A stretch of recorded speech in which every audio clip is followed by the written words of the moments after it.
اهلا وسهلا بكم في فيديو جديد لشرح برنامج الإليستريتور. معاكم عالية في قناة ليرن جرافيك. النهاردة هنتعرف على قائمة الادوات في الإليستريتور. يلا نفتح البرنامج ونبتدي. اول ما بفتح البرنامج بلاقي قائمة موجودة على جهة الشمال فيها كل الادوات اللي انا بستخدمها في الإليستريتور بشكل مستمر.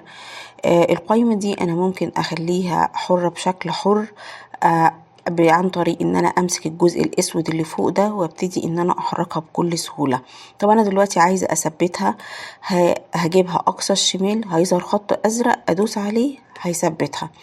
طب انا دلوقتي عايزة اخليها بشكل طولي، هدوس على السهمين اللي فوق بقت بشكل طولي. طيب انا دلوقتي عايزة اخليها بشكل عرضي، اخليها ادوس على السهمين، على نفس السهمين اللي فوق هيبقى بشكل عرضي. طيب انا دلوقتي عايزة لو انا فتحت البرنامج وما لقيتهاش خالص، انا ممكن اجيبها منين؟ هجيب قائمة ويندو وهدوس على تول بار وهلاقي اختيارين، هلاقي اختيار بيزك وهلاقي ادفانسد.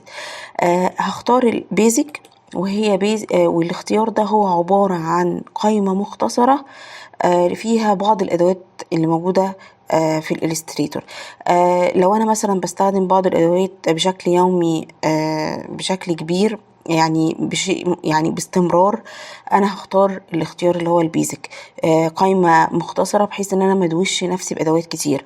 طيب انا عايزة اضيف للقائمة دي بعض الادوات التانية، هفتح الثلاث نقط، هدوس على الثلاث نقط اللي تحت دول وهضيف اي اداة انا شايفاها محتاجاها تاني هضيفها.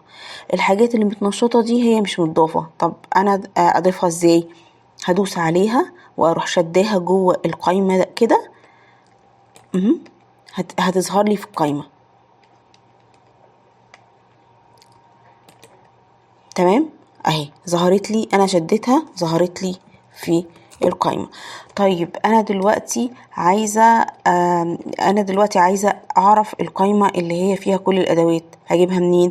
هدوس على ويندو تول بار ادفانسد، ظهرت لي الادوات بشكل كامل. دي القائمة الطويلة اللي فيها كل الادوات بشكل كامل اللي موجودة في الإليستريتور.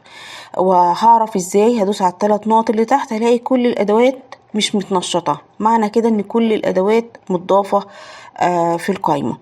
طيب انا دلوقتي عايزة اعمل قائمة خاصة بي، انا اعمل ايه؟ هجيب قائمة ويندو وتول بار وهقول نيو تول بار كده. هتتفتح لي ويندو، هيقول لي انت عايزة تسمي القائمة بتاعتك ايه؟ هقول له مثلا A1 وهقول له مثلا اوكي. هيفتح لي ويندو كده صغيرة وفيها 3 نقط من تحت، ادوس عليهم هيظهر لي كل الادوات دي. انا دلوقتي مثلا بستخدم ادوات التحريك، هروح ضيفاها. عايزة استخدم البين تول اروح ضيفاها. عايزة استخدم الانكر بوينت اهو. بس دي الادوات، وهدوس كده هلاقي القائمتين اهم اللي موجودين، اللي انا الاداتين اللي انا ضفتهم. والماجيك واند هضيفها، ولو عايزه اهو اللاسو تول.